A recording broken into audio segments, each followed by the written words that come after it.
contexto no qual o capítulo 3 está inserido.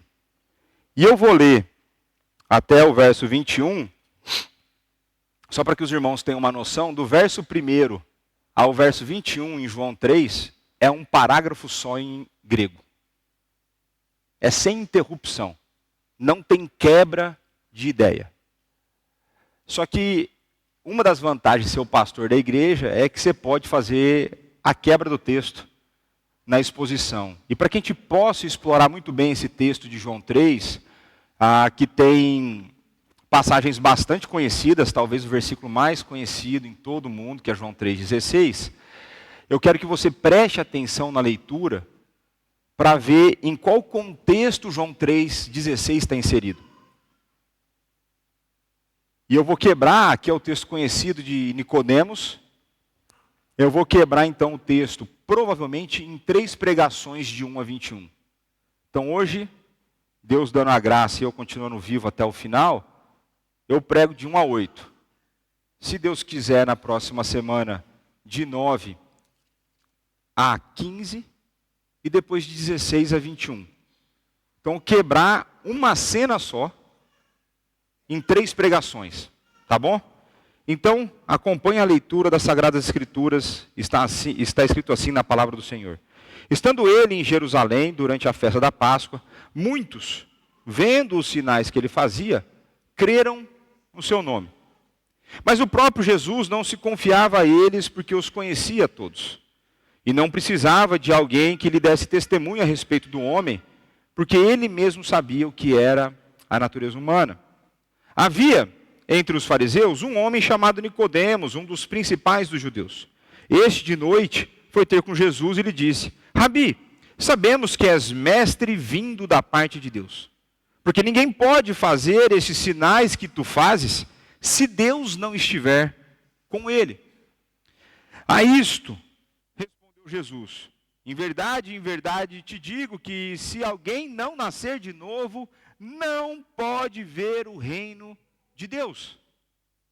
Perguntou-lhe Nicodemos: como pode um homem nascer de novo sendo velho? Pode, porventura, voltar ao ventre materno e nascer segunda vez? Respondeu-lhe Jesus: em verdade te digo, quem não nascer da água e do Espírito não pode entrar no reino de Deus. O que é nascido da carne é carne, o que é nascido do Espírito é Espírito. Não te admires de eu te dizer: importa-vos nascer de novo. O vento sopra onde quer, ouves a sua voz, mas não sabes de onde vem nem para onde vai. Assim é todo o que é nascido do Espírito. Então lhe perguntou Nicodemos: como pode suceder isto? Acudiu Jesus: tu és mestre em Israel e não compreendes essas coisas? Em verdade te digo que nós dizemos o que sabemos e testificamos o que temos visto. Contudo, não aceitais o nosso testemunho. Se tratando de coisas terrenas não me credes, como crereis se vos falar das celestiais? Ora, ninguém subiu ao céu, senão aquele que de lá desceu, a saber, o Filho do homem que está no céu. E do modo porque Moisés levantou a serpente no deserto, assim importa que o Filho do homem seja levantado, para que todo que nele crê tenha a vida eterna, porque Deus amou ao mundo de tal maneira que deu o seu Filho unigênito, para que todo o que nele crê não pereça, mas tenha a vida eterna. Porquanto Deus enviou o seu Filho ao mundo, não para que julgasse o mundo, mas para que o mundo fosse salvo por ele. Quem nele crê não é julgado, o que não crê já está julgado, porquanto não crê no nome do unigênito Filho de Deus. O julgamento é este, que a luz veio ao mundo e os homens amaram mais as trevas do que a luz, porque as suas obras eram más. Pois todo aquele que pratica o mal aborrece a luz e não se chega para a luz, a fim de não serem arguidas as suas obras. Quem pratica a verdade aproxima-se da luz, a fim de que as suas obras sejam manifestas, porque feitas em Deus. Vamos orar mais uma vez. Pai, a tua palavra foi lida e nós estamos agora, mais uma vez, dependendo do Senhor, para que possamos compreender essa passagem. Dá-nos do teu Santo Espírito, dá-nos do agir do Santo Espírito a abrir o nosso coração, a abrir a nossa percepção, faz do nosso coração solo fértil para a Tua palavra. Dá-me fidelidade na exposição, Pai. Sem o Senhor, nós somos incapazes de perceber a vida eterna. Sem o Senhor, nós somos incapazes de perceber a Tua palavra. Sem o Senhor, nós seremos como Nicodemos, fazendo perguntas sem sentido, sem perceber o que estava a acontecer em frente aos seus olhos. Abre os nossos olhos para que possamos ver. É o que nós te pedimos. No santo nome de Jesus, nosso Senhor e Salvador. Amém. Meus irmãos, a passagem de hoje, João 3, de 1 a 8, ela está inserida dentro do contexto das duas últimas pregações que foram feitas aqui em João capítulo 2. Nas duas últimas semanas, nós vimos que Jesus, o verdadeiro Cordeiro Pascal, ele sobe a Jerusalém com o intuito, com o propósito de celebrar a Páscoa, mas também ele dá o início ao seu ministério de maneira mais pública. Em João 2, nós vimos que Jesus, ao purificar o templo, ele condena as práticas comerciais e toda a deturpação que existia no processo de adoração a Deus. E por consequência, ele mostra a importância da verdadeira adoração e de uma adoração verdadeiramente profunda. Essa ação pública, a expulsão dos comerciantes e cambistas à vista de milhares e milhares de pessoas. Nós vimos isso, de que Jerusalém provavelmente comportava naquela época, durante a Páscoa, ela recebia por volta de 1 milhão de pessoas. Nós sabíamos que o templo estava lotado para a celebração da Páscoa, para a realização dos sacrifícios. E essa manifestação pública do poder de Cristo, ao expulsar os cambistas, os comerciantes, ao purificar o templo, preparou então a cena para que a conversa entre os judeus e Jesus acontecesse. E essa conversa que ele teve com os judeus não foi apenas acerca da autoridade que Jesus tinha. Porque eles começam a questionar a autoridade de Jesus. Mas, em última instância, Jesus, em sua soberania, ele prepara essa conversa para que ele não apenas mostre que ele pode, mas que ele é o verdadeiro templo. É ele, então, a verdadeira presença de Deus cá na terra. É nele que a manifestação especial da presença de Deus, a expressão exata do ser de Deus, estava cá na terra. Um comentarista bastante importante de Novo Testamento, Gregory Bill, ele vai analisar o relato de João e ele vai trazer de que nos primeiros 2 capítulos, João trabalha com esse relato na maneira de mostrar a identidade de Cristo. Então a gente viu isso no prólogo. E de como mostrar a relação de Cristo com a nação de Israel. Então a gente começa a ver os primeiros discípulos, a gente começa a ver ele como Cordeiro Pascal, ele a celebrar, uma relação muito próxima a Israel. Mas nos próximos 2 capítulos, no capítulo 3 e 4, João vai expor a universalidade da mensagem de Jesus. Ele vai expor a realidade de que Jesus veio para salvar aqueles que estavam em trevas. João 3 e 4 demonstram a necessidade de todos, sem exceção, crerem em Jesus. E de que maneira João vai nos ensinar isso? João vai colocar primeiro de que o nascer de novo, a salvação era necessário para a classe dominante de Israel, que é o caso de Nicodemos. Ele vai mostrar isso quando ele chega na mulher samaritana no poço. Considerando que se tinha um povo que o judeu odiava, porque assim, o judeu desprezava todo mundo, que ninguém era o povo de Deus a não ser eles. Então o judeu já tinha isso enraizado neles.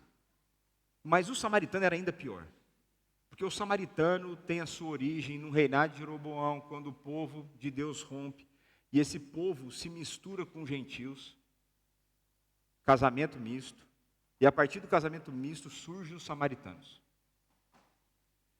E aí se tinha uma coisa que o judeu tinha uma raiva, um ódio, Era pior do que Porto e Lisboa, era pior do que Brasil e Argentina, era pior do que São Paulo e Rio. Era ódio com força. É nessa mulher que Jesus vai falar de salvação, da necessidade de salvação e da possibilidade de salvação. E por fim, ele vai trabalhar no final ali do capítulo, acho que é no próprio 3, no final do 4, a parte política da sociedade. Então João nos mostra de que em Cristo a salvação é possível para todo o tipo de pessoa. Não é um judeu que estabelece o critério de salvação, é Jesus, o Senhor, que nos mostra esse critério. A nova criação e a presença de Deus não discriminam. Tudo o que é necessário é a crença na mensagem de Jesus e a crença na identidade de Jesus. E hoje eu quero ver com os irmãos a soberania divina na salvação. A soberania divina na salvação. Primeiro verso: havia entre os fariseus um homem chamado Nicodemos, um dos principais dos judeus. Nicodemos é apresentado aqui com duas qualificações. Uma, ele é um fariseu, e outra, ele é um dos principais dos judeus. E vamos começar pelo último, principal dos judeus aqui. Essa ideia de principal dos judeus apresenta que Nicodemos era um dos governantes no meio dos judeus. Ele tinha uma posição política dentro dos judeus. E além disso, ele era um fariseu. Então, Nicodemos, ele está aqui a representar a religião judaica na sua elite mais extrema possível. De uma pessoa normal. Não era da tribo de Levi, não era um sacerdote, mas do judeu médio. Ele era um fariseu e ele era um governante no meio dos judeus. E vale a pena a gente lembrar de que a seção que esse texto está inserido também nos mostra a maneira como Cristo está a escancarar a superioridade dele em relação a todas as sombras do Antigo Testamento. De que as coisas que apontavam para ele agora tornam-se obsoletas, e ele, que é a coisa em si, mostra-se como realidade para o povo. E o outro qualificador é o fariseu. E isso é bastante importante para a compreensão do diálogo de Nicodemos com Jesus, porque as crenças farisaicas darão a base para a falta de compreensão de Nicodemos. É a crença farisaica que faz com que Nicodemos, nessa conversa, pareça ser meio estúpido. Que ele responda coisas que ele não deveria responder, que ele pense de maneiras que ele não deveria pensar.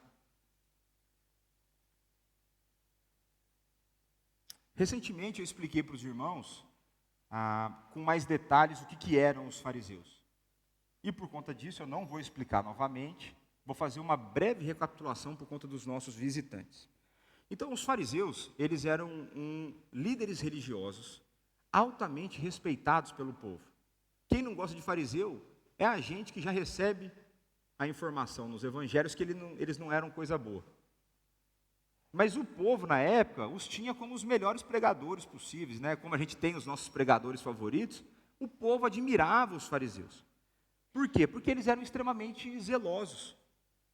Eles eram zelosos no estudo da palavra e eles eram zelosos na obediência à palavra. O problema é que o zelo deles era cego. O zelo deles, como diria Paulo, era sem entendimento. Isso fazia com que eles fossem além das Escrituras. E esse é um problema das igrejas no tempo presente, é criar coisas, regras de obediência que vão além das Escrituras. A gente não tem esse direito. Mas eles criaram, então, várias regras extra-bíblicas, a partir de interpretações que eles faziam, e dizem os estudiosos que eram 613 regras. Tinha a contagem de passos que você podia dar no sábado, tinha, meus amigos, acho que devia ter até a quantidade de vezes que você podia espirrar e falar saúde no dia do descanso. Eles eram muito rigorosos nisso. E por quê? Eles eram rigorosos, eles faziam questão de guardar como foi falado na sessão da confissão de pecados, pelo menos exteriormente, esses mandamentos.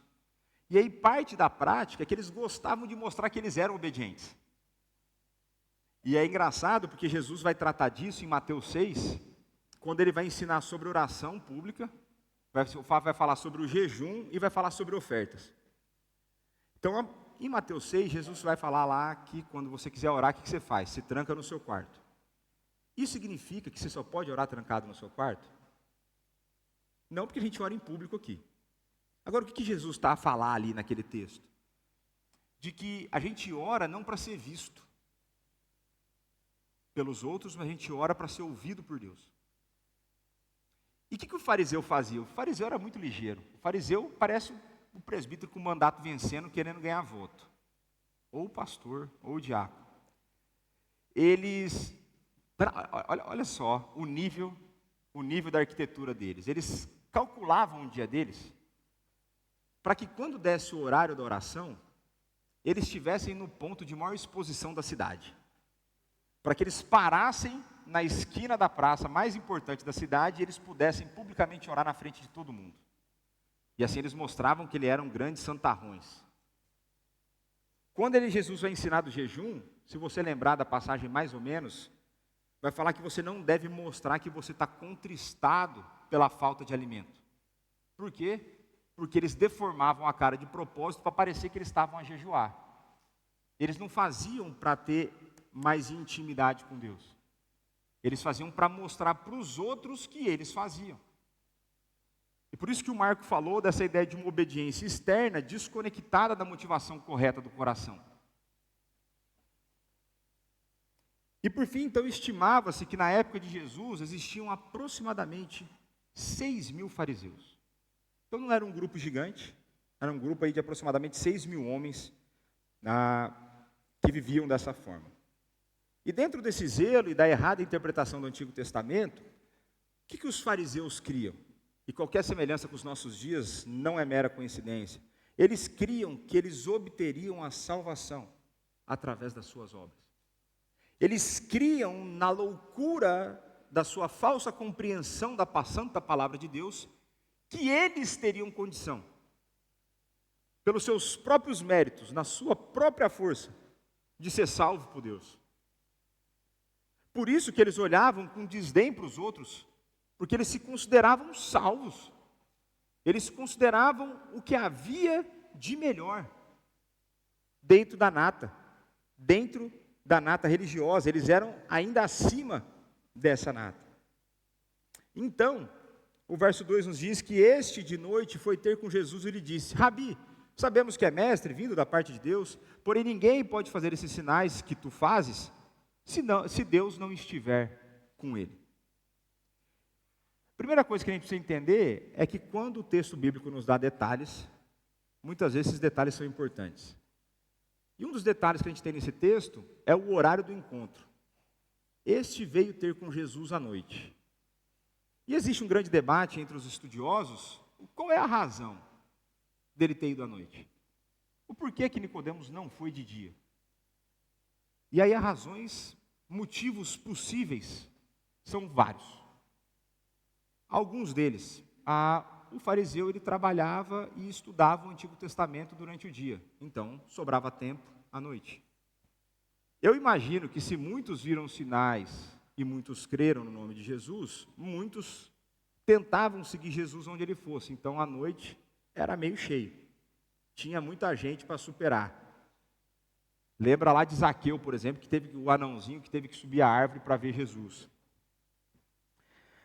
Uma outra possibilidade é que Nicodemos, como um líder proeminente no meio do povo do judeu e entre os fariseus, ele só queria se associar com Jesus quando ele tivesse certeza de quais eram os ensinos. Porque ele, sendo um grande estudioso, estava a se rebaixar na cabeça dele a era o encontro de Jesus, um homem leigo, nos estudos da palavra de Deus, porque Jesus nunca teve um treinamento formal.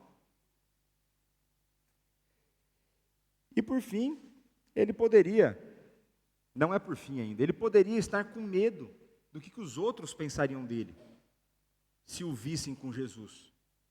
Onde já se viu esse fariseu andando com esse revolucionário aí, andando com esse homem que virou as mesas no templo. Que loucura é essa? Esse Nicodemos perdeu a sanidade. E por fim, uma característica joanina, né, uma característica do escrito de João, é de que muitas vezes a maneira como a cena é descrita, ela retrata o estado espiritual do personagem. Então, quando o personagem é retratado de noite, é porque ele vive em trevas. Qual que é a outra vez que isso acontece? Com Judas, quando vai trair Jesus. E eu creio que seja difícil a gente falar com certeza qual dessas foi, e eu acredito que de uma certa forma todas essas estavam presentes. Mas em especial, eu creio que ela retrata a condição espiritual de Nicodemos. Ele cria de alguma forma, mas ele ainda vivia em trevas. E nós podemos notar pelo menos dois elementos bastante importantes na maneira como Nicodemos se dirige a Jesus. Uma é que ele fala em nome de um grupo. Tenho ensinado a vocês aqui português, né? A ousadia do brasileiro ensinar português em Portugal. Segunda pessoa do plural. Sabemos. Aqui é a primeira, né? Primeira do plural. Nós sabemos. Depois Jesus vai responder com a segunda. Sabemos que és. Então ele não está a falar somente por si. Ele está numa espécie de uma representação de um grupo que tinha alguma curiosidade acerca de quem era Jesus e do que ele estava a fazer. E a outra coisa é que ele demonstra um certo respeito por Jesus. Mas ao mesmo tempo que ele mostra respeito, ele desrespeita. E como é que é isso? Ele mostra respeito porque um fariseu chamar uma pessoa que não tinha estudo na palavra de Deus, um estudo formal, de rabi e de mestre, era respeito. Agora, o problema é que ele desrespeita porque Nicodemos não consegue reconhecer quem de fato Jesus é. Ele usa palavras respeitosas, mas não reconhece a identidade do Messias. E o nosso amigo Carson vai argumentar que Nicodemos exemplificava aqueles que, em algum sentido, criam em Jesus, mas que a fé era tão inadequada que Jesus não se confiava a eles. Por isso que eu li João 2, de 23 a 25. O crer sem perceber era uma marca, é uma abertura para a gente perceber quem era Nicodemos e o estado que Nicodemos estava naquele momento.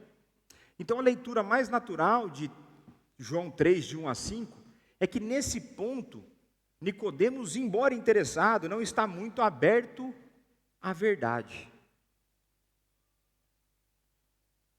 Os sinais que Jesus fizera serviram como um ponto de partida para a conversa que poderia gerar fé. Mas os sinais em si não geram fé, elas apontam para o Messias. É a evidência dos sinais miraculosos que convence Nicodemos de que Jesus não é um mestre comum. Ele deve ser então um mestre que veio de Deus. O que certamente não é uma confissão de pré-existência de Jesus. Nicodemos, na sua fala, ele não reconhece que Jesus era um profeta, muito menos o profeta. Nicodemos não reconhece que ele era o Messias.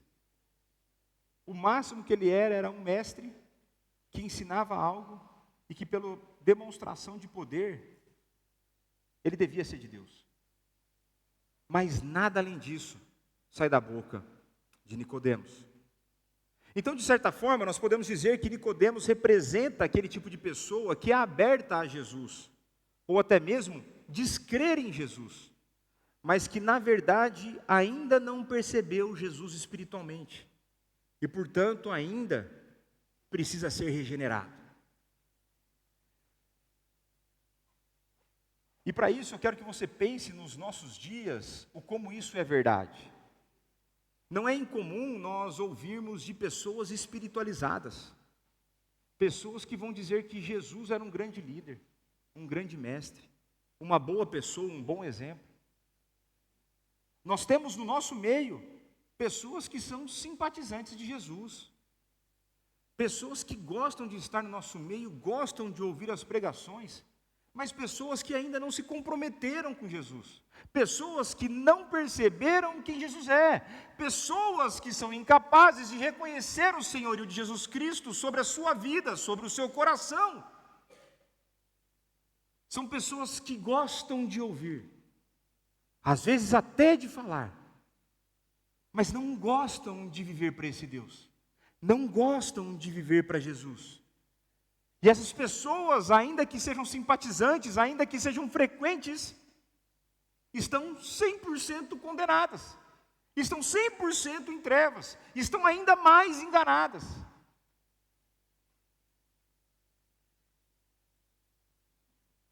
Esse é o estado inicial de Nicodemos.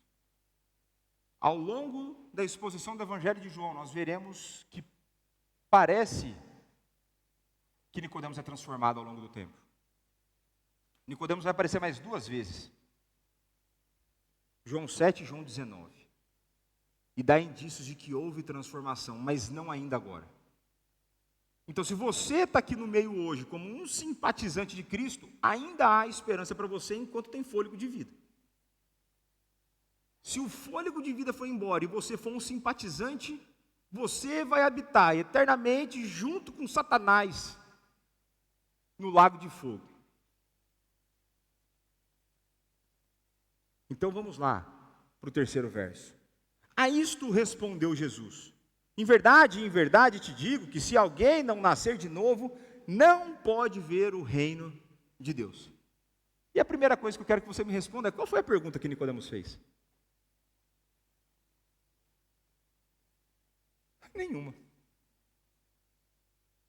Nenhuma. A isso respondeu ao quê? A primeira coisa que a gente tem que tentar perceber é: que pergunta é essa que não foi feita, mas que foi respondida?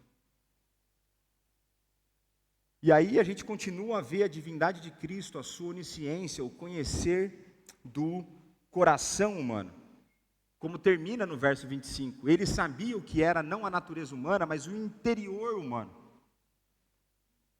E Jesus, e isso é uma coisa interessante, se você olha as conversas de Jesus, parece que ele responde perguntas que não foram feitas.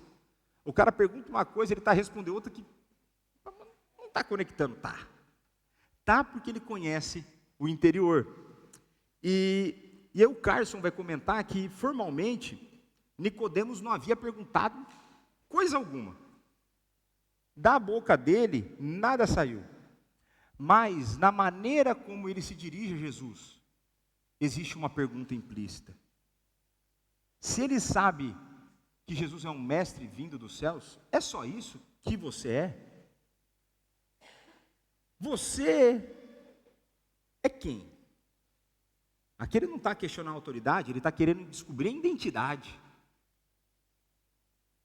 Você é mais do que um mestre?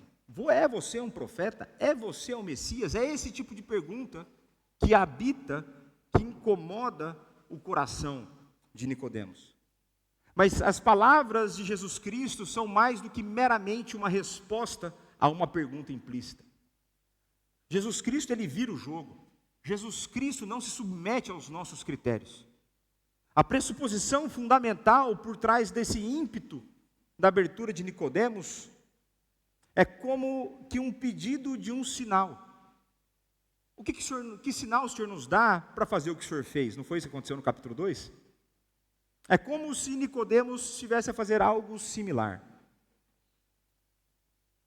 Nicodemos, como outros judeus, queria estabelecer critérios pelos quais fosse impossíveis avaliar quem era a pessoa de Jesus. E veja, fariseu era bom de avaliar coisa, porque ele era bom de mandar os outros para o inferno, ele era crítico, todas as regras, tudo isso. Ele sabia pegar critério e fazer conferência e checagem. E o interessante é que nessa conversa, Nicodemos vai falar que ele sabe que ele é mestre vindo de Deus, porque ele viu sinais. Você não pode fazer isso, você não vem de Deus.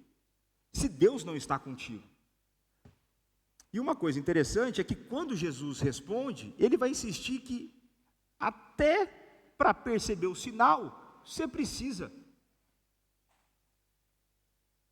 de um novo nascimento.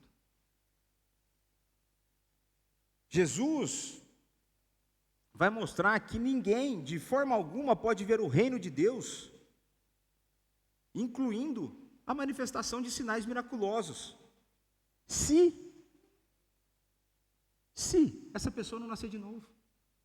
É possível que pessoas vejam os sinais miraculosos, mas porque não nasceram de novo, elas não conseguirão perceber aquele sinal. Se eu falei que os sinais não são o fim em si mesmo, mas se eles são a forma de apontar para Cristo, a sua messianidade, a sua divindade, se eu não nasci de novo, eu não vou conseguir enxergar aquilo no sinal. Eu só vou enxergar o poder e a beleza do sinal. Eu só vou ver um manco voltando a andar. Eu só verei um cego voltando a enxergar. Eu só verei um leproso ser curado. Mas eu serei incapaz de ver que era o próprio Deus a fazer esse sinal. Para ver o reino, é necessário nascer de novo. E aí existe uma pergunta, algo mais fundamental. Se havia qualquer possibilidade de Jesus Cristo ser o Messias, e eu quero que você pense agora como Nicodemos, se existia qualquer possibilidade de Jesus ser o Messias, a pergunta não era quais são os critérios para eu te identificar. A pergunta deveria sou eu digno de estar na sua presença? Sou eu digno de estar diante do Senhor? Sou eu digno de vir conversar com o Senhor? E a gente sabe que a resposta é não. Agora, se a pergunta implícita de Nicodemos visa estabelecer a identidade de Jesus, em sua resposta, Jesus mostra o critério para perceber a identidade messiânica, o que é necessário para ver o reino de Deus. O que Jesus está a dizer para o Nicodemos você quer saber se eu sou? Eu estou te falando o que você precisa ser para conseguir me ver. É diferente. O ponto de partida é diferente. E Jesus vai começar a sua resposta com um enfático, em verdade, te digo, trazendo a atenção de Nicodemos para a sua seríssima resposta. A versão que nós utilizamos aqui diz que se alguém não nascer de novo, não pode ver o reino de Deus. E essa palavra, e essa expressão traduzida por nascer de novo, ela é traduzida por nascer de novo, porque é dessa forma que Nicodemos entendeu no verso seguinte. Quando você olha no verso 4, você vê que essa é a pergunta: posso voltar para dentro da minha mãe e nascer de novo depois de velho? Então ele está a pensar num novo nascimento. Mas dentro da beleza, da ambiguidade joanina, João coloca uma palavra que ela pode ser traduzida como nascer de novo ou nascer do alto. E o que me parece é que nesse verso os dois sentidos são pretendidos. Um novo nascimento só é possível se esse nascimento vier do alto. Então, Nicodemos, o limitado, não está a perceber a conversa, e João então começa a nos apresentar o conceito trazido por Jesus Cristo, de um novo nascimento, e um nascimento que vem do alto. E Nicodemos, como um bom fariseu, ele acreditava que o reino de Deus, ele era de fato existente. Mas ele percebia que o reino de Deus era algo distante. Era algo, um conceito escatológico tão distante, mas tão distante, que a sua realização aconteceria apenas no fim dos tempos, quando ele experimentaria a vida eterna através da ressurreição da vida. Então, na percepção de Nicodemos, a ideia de ver o reino só seria possível no dia do juízo final, a partir do dia do juízo final, onde já ressuscitado, tendo passado pelo juízo, entraria no reino de Deus. Entretanto, o que Jesus está a ensinar para Nicodemos é que o reino de Deus já pode ser experimentado no tempo presente. E esse experimentar do reino de Deus no tempo presente dá-se a partir do novo nascimento. Pois é na encarnação de Jesus Cristo que o reino de Deus invade a realidade caída. É quando Cristo vem à terra, toma sobre si a natureza humana, que o reino de Deus passa a ser realidade no tempo presente, na realidade criada. E aí a gente vive naquela constante tensão do já e ainda não. Esse reino já existe, mas ainda não de maneira completa, não de maneira perfeita, mas ele já está acontecendo no nosso coração e na maneira como nós vivemos diante da sociedade. E uma outra coisa importante, que a gente também tem que dar um alívio aqui para o Nicodemos, é que Nicodemos viveu uma fase de transição. Nicodemos cria no Antigo Testamento. A questão é que ele ainda está a aprender o como viveria, o como a vida dele seria impactada, o como a sua vida transicionaria a partir daquele que é a concretização do Antigo Testamento. As sombras que antes eram importantes para apontar para aquele que traria a salvação, agora perderam seu valor, porque a salvação está em carne, na terra. E isso muda a maneira como as pessoas percebem, a maneira como as pessoas precisam agir. Enquanto Nicodemos esperava um reino distante, Jesus Cristo está a mostrar o reino presente. Esse reino está presente de tal forma que até mesmo esses sinais, as obras miraculosas que apontavam para a messianidade de Cristo, só podem ser percebidas através do novo nascimento. Nicodemos, com seus fundamentos farisaicos, esperava obter a salvação através das suas obras. Contudo, Jesus está a mostrar que a salvação acontece a partir de um novo nascimento, um nascimento do alto. Nas palavras de Carson, o foco aqui não é numa humildade potencial e um quebrantamento de fé do convertido, mas na necessidade de transformação, de nova vida. Vida essa que vem de uma outra esfera, vida essa que vem do alto, vida essa que é espiritual, vida essa que depende da intervenção do Espírito Santo.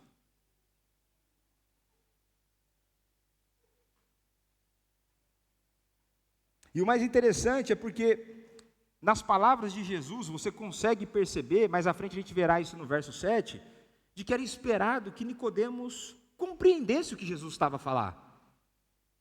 Por quê? Porque esses conceitos estavam presentes no Antigo Testamento. Apesar de não necessariamente com a mesma linguagem, mas os conceitos de novo nascimento estavam presentes no Antigo Testamento. E se ele, sendo um fariseu, um grande estudioso com formação formal, ficou redundante, ele teria condições de perceber as profecias. Ele poderia olhar para a santa palavra e concluir o que Jesus estava a dizer. Jesus Cristo vai referenciar Nicodemos: você é mestre em Israel e não percebe essas coisas? Vai ser na próxima pregação. Você não consegue perceber? Já devia. E nesse sentido, esses conceitos que deveriam estar no coração de Nicodemos, o Carson vai comentar de que o que deve ser percebido nessa insistência de Jesus sobre o novo nascimento como um pré-requisito para a entrada no reino, é o facto de que essa verdade aplica-se a um homem do calibre de Nicodemos. O que era disruptivo para a mentalidade judaica é que aqueles que eram quase que a santidade em pessoa, o mais elevado nível religioso que poderia ser atingido era um fariseu. Jesus está a dizer: você precisa nascer de novo. Essa noção é tão estranha para eles que Nicodemos não consegue nem perceber isso. Para ele não faz nem sentido o que Jesus está a falar, de tanta certeza que ele tinha das suas obras, das suas ações. Agora eu quero que você pense, se Nicodemos, com seu conhecimento, talentos, entendimento, posição e integridade, não pode entrar no reino prometido em virtude da sua posição em obras, que esperança há para alguém que procura salvação por essas vias? Que esperança há para mim e para você? Que esperança há para nós, se nós buscarmos na força do nosso braço? Mesmo para Nicodemos, deve haver uma transformação radical, a geração de uma nova vida, comparável ao nascimento físico. É de fato um outro nascimento. E aí, Calvino, na sua delicadeza que lhe é peculiar, quem leu Calvino sabe da ironia da frase, mas Calvino vai dizer o seguinte: com a expressão nascer de novo, Jesus quer dizer não o conserto de uma parte, mas a renovação de toda a natureza. Daí se segue que nada há em nós que não seja imperfeito. Nada há em nós que não seja imperfeito. Consegue agora imaginar o quão difícil seria para Nicodemos perceber essa mensagem? Homem cheio de si, homem cheio de obediência, homem cheio da lei, falar: você precisa nascer de novo. Ele cria piamente, tranquilamente, totalmente, de que ele estava garantido através dos seus esforços.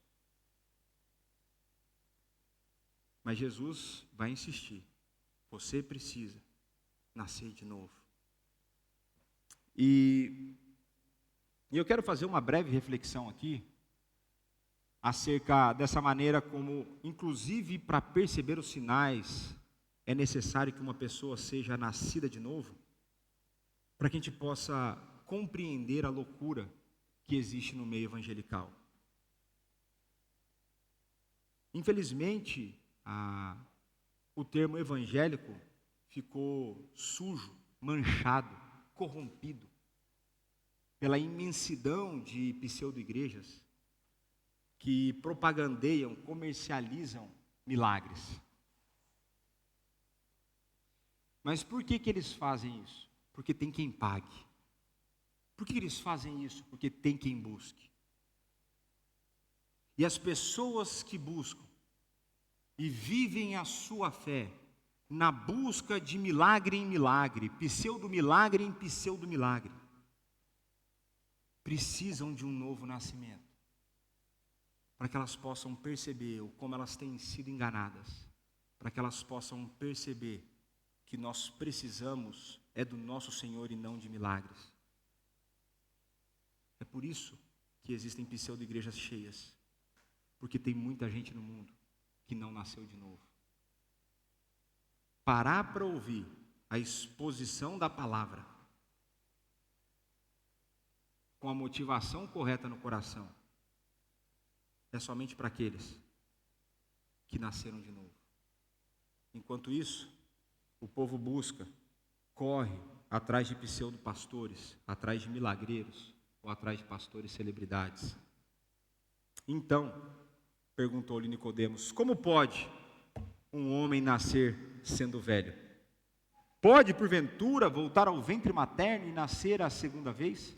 A resposta de Nicodemos parece indicar que ele nada percebeu da mensagem de Jesus. Para alguém da sua importância religiosa, era impossível considerar a necessidade de sua própria conversão. Assim, a sua resposta é marcada pela incredulidade, e que leva-o a responder, inclusive, de maneira grosseira a Jesus Cristo.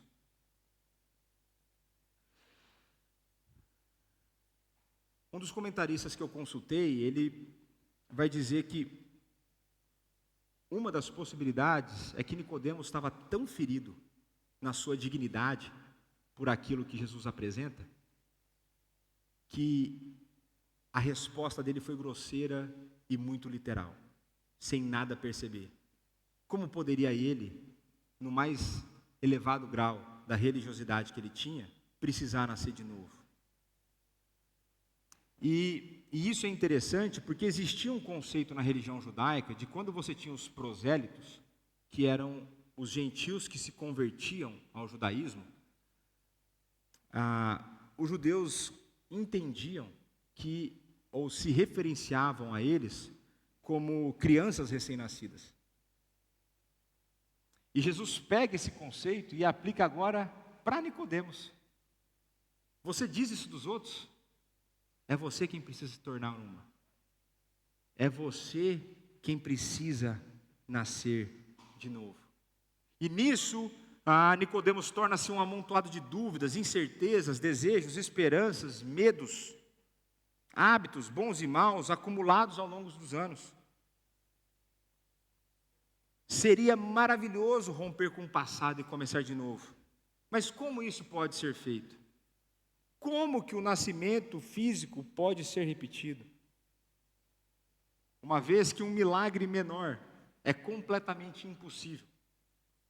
E o milagre menor aqui é nascer de novo. Como podemos imaginar um milagre muito maior? A reconstrução do ser essencial de uma pessoa. Se nascer fisicamente é um milagre menor, como pode ser possível um nascimento espiritual? Como pode ser possível a conversão de um coração? Como pode ser possível aqueles que estavam mortos em delitos e pecados serem trazidos à vida?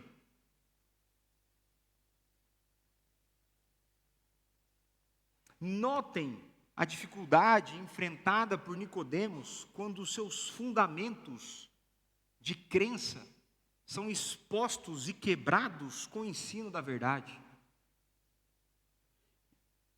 E isso é muito importante para a gente pensar. Nicodemos tinha uma vida, e veja, ele refere-se a si mesmo como sendo velho.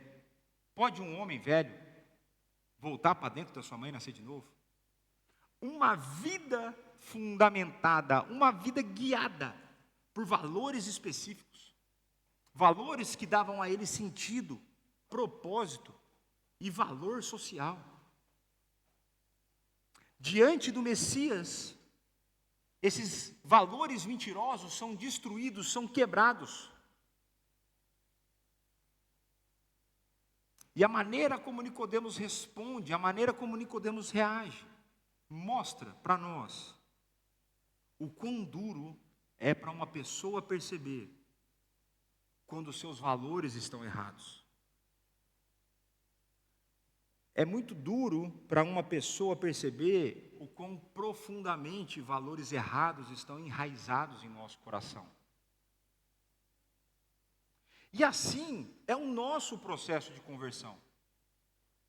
Se você veio à fé numa idade mais avançada, se você veio à fé na idade adulta, você vai conseguir se identificar com essa realidade de Nicodemos. Você passou uma vida toda pensando de um jeito. Você passou uma vida crendo de uma determinada maneira.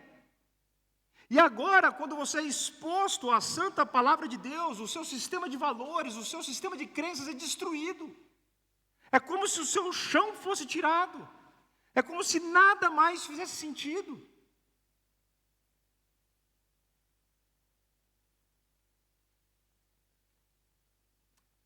E uma conversão verdadeira, ela vai passar por uma crise existencial. Ela vai passar por uma revisão de valores. E esses valores têm que ser expostos, revistos, removidos, através da santa palavra e da ação do Espírito Santo.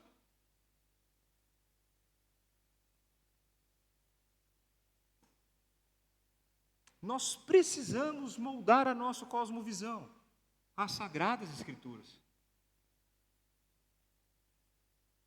Nossas visões ideológicas, nossas visões políticas, idolatria de esquerda, idolatria de direita, feminismo, machismo, ideologia de gênero. Tantos de nós defendiam valores antes da fé, e que agora precisam ser jogados fora. Mas eu fui criado assim, pastor, como que eu faço? Minha vida parece não fazer mais sentido, parece que tudo o que eu criei até hoje é errado, é verdade. Porque tudo que você criou não é Bíblia. E se você não criou na Bíblia, é tudo errado.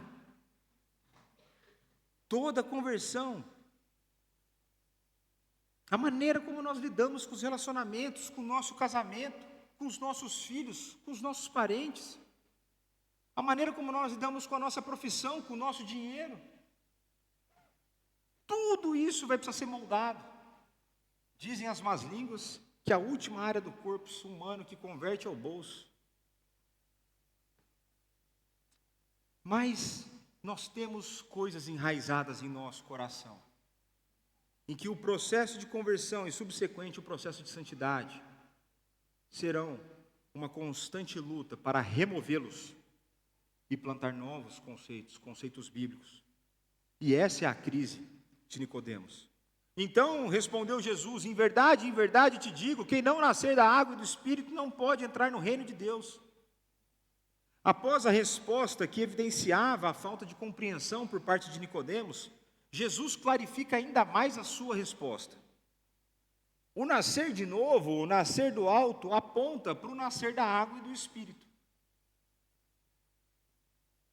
Cá, a ideia de ver o reino é intensificada por entrar no reino. Agora a pergunta que você pode estar se fazendo: tá bom, pastor, mas de que maneira clarificou a mensagem? Se nascer do alto agora é nascer da água do Espírito, muda o quê? De que maneira isso é mais fácil de ser percebido por Nicodemos? Porque eu não estou a perceber agora. Como eu já falei algumas vezes nessa pregação, repetidas vezes, Nicodemos era um grande conhecedor do Antigo Testamento. Então era muito possível, ou com certeza ele estava familiarizado com as profecias feitas no Antigo Testamento. Ele estaria bastante familiarizado com as profecias que foram feitas, inclusive, acerca da restauração de Israel durante o período do exílio.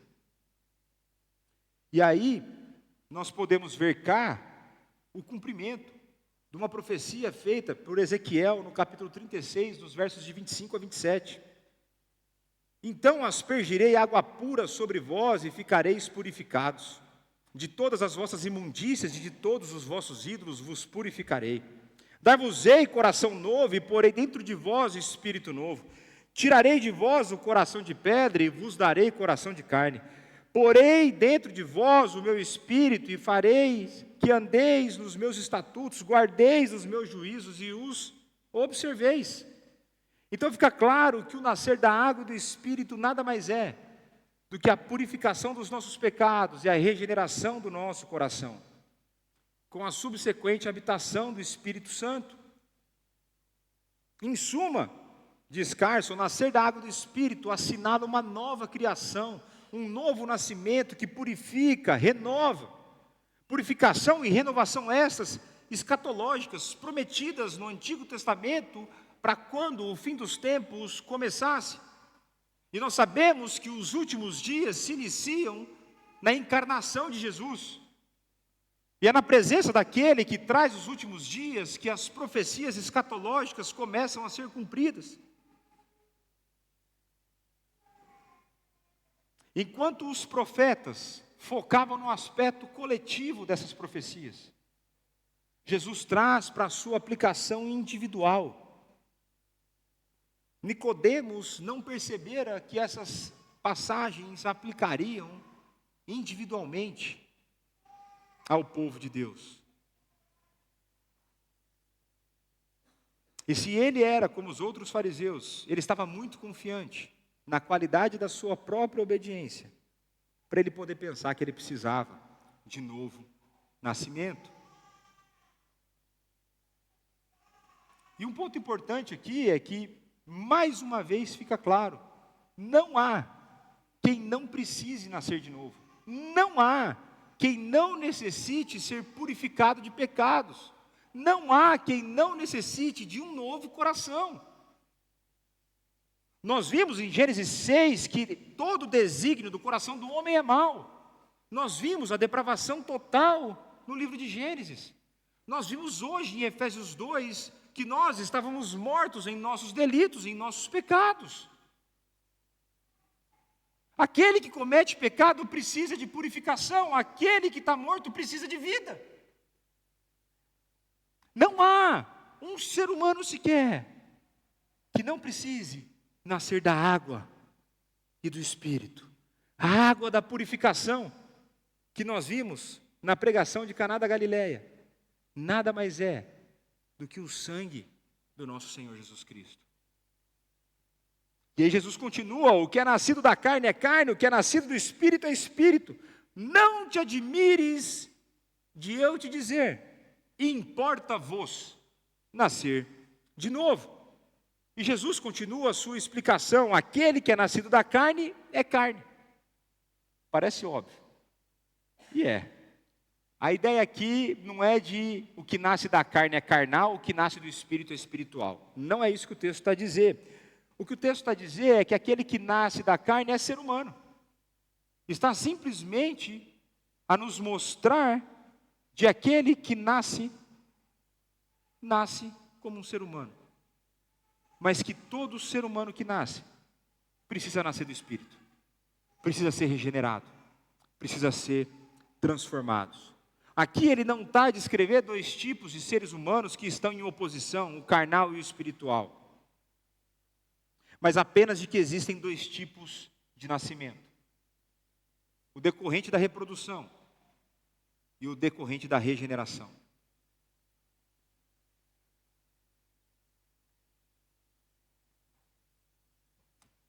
Então, nós temos que aquele que é nascido da carne precisa, para entrar no reino, nascer do Espírito. Por isso que Jesus diz que Nicodemos não deveria surpreender-se, pois era esperado essa postura, era esperado esse novo nascimento, era profetizado nas Sagradas Escrituras. E se ele era tão bom conhecedor, não tinha razão dele se surpreender com as palavras de Jesus.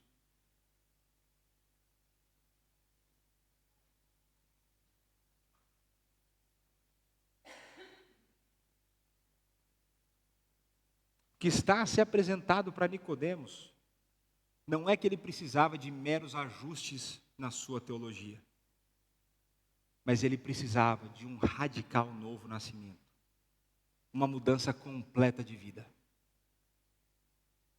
E se Nicodemos veio ao encontro de Jesus em nome de um grupo, agora Jesus responde a esse grupo: importa-vos nascer de novo. Mas mais do que esse grupo, Jesus refere-se a toda a humanidade. E eu quero que você pense comigo brevemente a respeito dessa figura do novo nascimento e o paralelo que é feito com o nascimento físico e o nosso nascimento, a regeneração na fé. E para isso eu vou precisar que você volte no tempo. Eu quero que você volte no tempo e que você pense: quando foi que você tomou a decisão de vir à existência? Quem tomou essa decisão por você foi seu pai e sua mãe. Quando eles resolveram fazer coisas que você não gosta de pensar. Eles tomaram essa decisão por você. E Deus, na eternidade, tinha decretado que você existiria. Aí você passa a existir, a partir da concessão. Se você tem dúvida sobre isso, vida, concessão. Bom, já está ali. Ou se você é brasileiro, na concepção já começa a ter vida. Que hora que você resolveu nascer? O que você fez para nascer depois que você foi concebido? Nada também. A tua mãe que começou a sentir contração. Tem umas que nem isso aí precisa induzir. Tem aqui na igreja duas hoje aí, que explode, mas não nasce. Você cortou o seu cordão umbilical? E por que seria diferente, então, com o nascimento na fé? Se é esse o exemplo que está sendo usado. Se é do alto, se é da água, se é do Espírito, que decisão tem você, que poder tem você para se fazer nascer estando morto em delitos e pecados? Deus é soberano na salvação. Ele salva quem Ele quer, na hora que Ele quer, do jeito que Ele quer.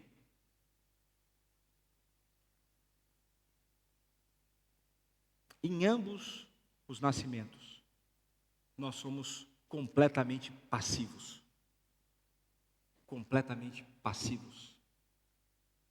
você nada fez para que merecesse um novo nascimento. Então, verso 8: o vento sopra onde quer, ouves a sua voz, mas não sabes de onde vem, nem para onde vai. Assim é todo que é nascido do Espírito. Então, uma nova comparação é estabelecida, e essa comparação é entre o vento e o Espírito. Em português fica mais fácil, no grego é mais difícil, porque a palavra para Espírito e vento é a mesma. Pneuma. Por isso você vai ao pneumatologista, né? É um pneumotórax. Então, mas o contraste é feito entre o vento e o Espírito. E que contraste é esse? Primeira coisa, você precisa voltar no tempo e lembrar que lá não tinha conhecimento meteorológico que a gente tem hoje. Naquela época, se o judeu tivesse aqui, ele ia falar assim: tá vindo uma nortada aqui, tá um frio danado. Por quê? Porque nem sabia de onde vinha o vento. Agora você sabe, agora você não sabe como ele começou. Mas não, a pressão atmosférica, essa coisa não tinha na época.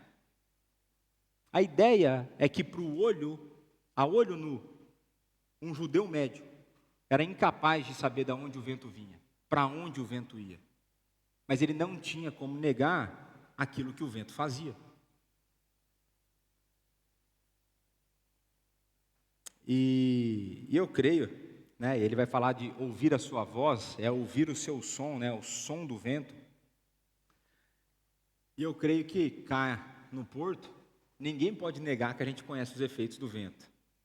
Nada como uma tarde maravilhosa na praia, né? Toma areia até dentro do ouvido. Aí a nortada, vento gelado. Você vai na autoestrada. Aqui chama biruta, o negócio do indicador do vento que tem nas pontes. Sabe qual que eu estou a falar? Mas o indicador de vento lá, você passa na autoestrada, a árvore está assim. Aí, fala, o vento passa por aqui. E é assim com o Espírito. E qual que é a lição disso? É que no Espírito, com o Espírito, nós não podemos, nós não somos capazes, nós não temos condições, nós não temos insumo para que nós possamos estudá-lo, para que nós possamos, a partir desse estudo, controlá-lo, ou então perceber as suas razões para fazer o que ele faz.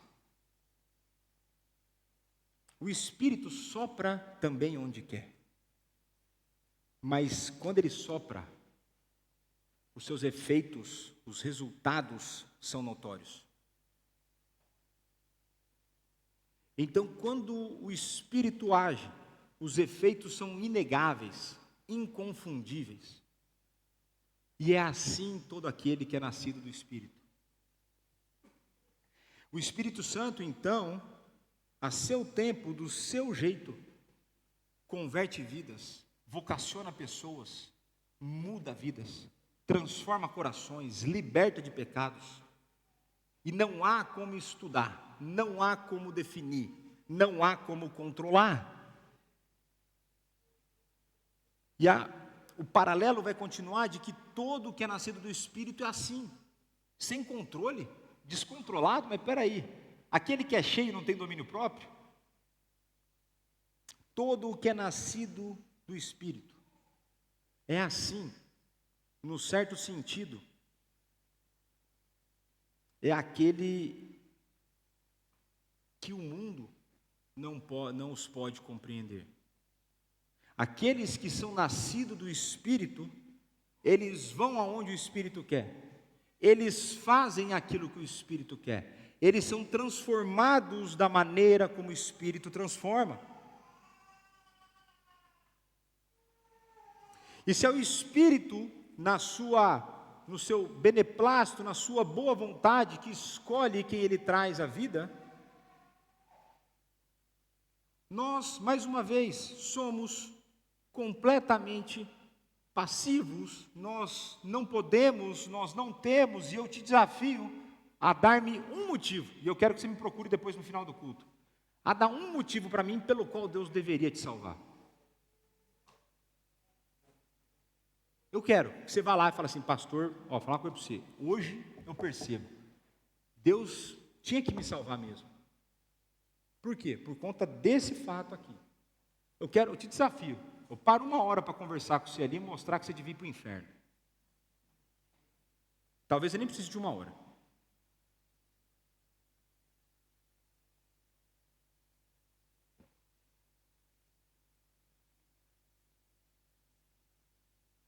Uma pessoa que é nascida do Espírito não pode ser controlada por aqueles que nasceram apenas uma vez, pois a sua vida não é mais regida pela sua própria vontade, mas sim pelo Santo Espírito que neles habita e que age através da palavra.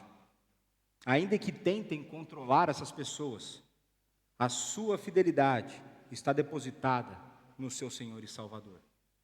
Não há regras que parem aqueles que foram nascidos do Espírito. Naqueles que o Espírito soprou, não tem perseguição que para, não tem oposição que bota medo, não tem desejo do coração que não seja quebrado. Porque o Espírito sopra onde quer.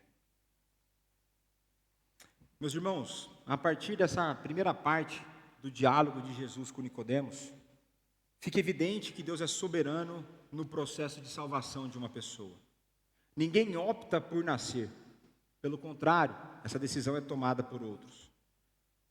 Em um momento de revolta, quem nunca disse aos seus pais: eu não pedi para nascer, eu não pedi para ser seu filho? A verdade que conforta o nosso coração é que Deus, em sua soberania, movido por sua graça, seu amor eletivo, sua santidade, sua justiça e sua sabedoria, visando a sua própria glória, enviou o seu Filho para que ele realizasse a obra que possibilita a salvação. Ainda mais, ele enviou o seu Espírito para que ele faça que mortos espirituais venham a nascer da água e do Espírito. E eu quero fazer 3 breves aplicações, meus irmãos. A primeira delas, não sei qual foi a última vez que você verdadeiramente agradeceu a Deus pela sua salvação. Eu não sei. Mas seja grato a Deus pelo facto de você ter sido salvo. Você não presta, você não tem valor em si mesmo que não tenha sido dado pela imagem de Deus que está em você. Você nada faz que seja digno de louvor. E quando tem alguma coisa que você fez que é mais ou menos, foi o Espírito que fez em você, e você tentou atrapalhar o Espírito ainda.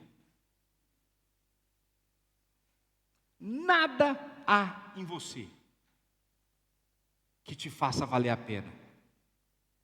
Como diria Deus para Israel no Antigo Testamento, nas minhas palavras: eu não te escolhi porque vocês eram mais numerosos, mais bonitos, mais cheirosos, mais inteligentes. Eu te escolhi para que o meu poder seja mostrado e o meu nome seja conhecido através da sua vida. Segundo, se você nasceu da água e do Espírito, viva de maneira condizente com isso.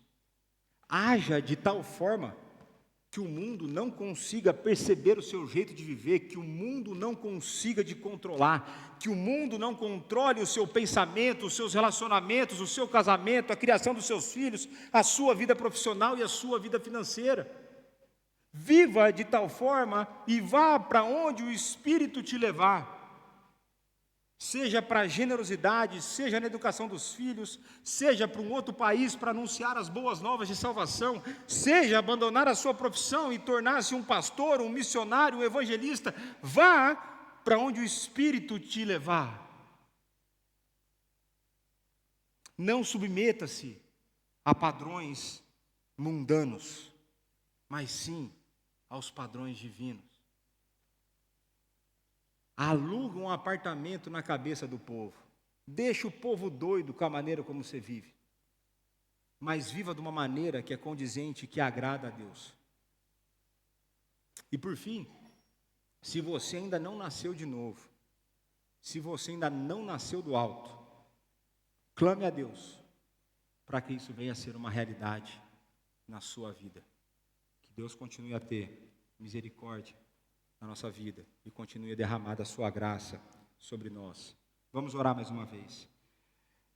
Pai, a tua palavra foi lida, exposta, e diante de tão graciosa e maravilhosa salvação, nós ficamos praticamente sem palavras. Nós não merecemos, nós nada fazemos por merecer,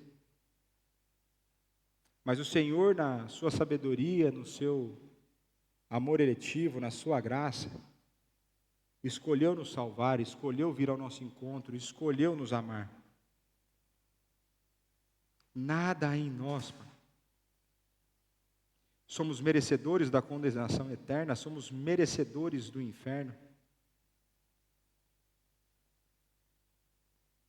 Mas ainda assim, o Senhor nos manda o seu Filho, que vive uma vida perfeita em nosso lugar, morre em nosso lugar, ressuscita para voltar mais uma vez e nos salvar. O Senhor nos deixa o Santo Espírito que conforma o nosso coração e trabalha em nós dia após dia.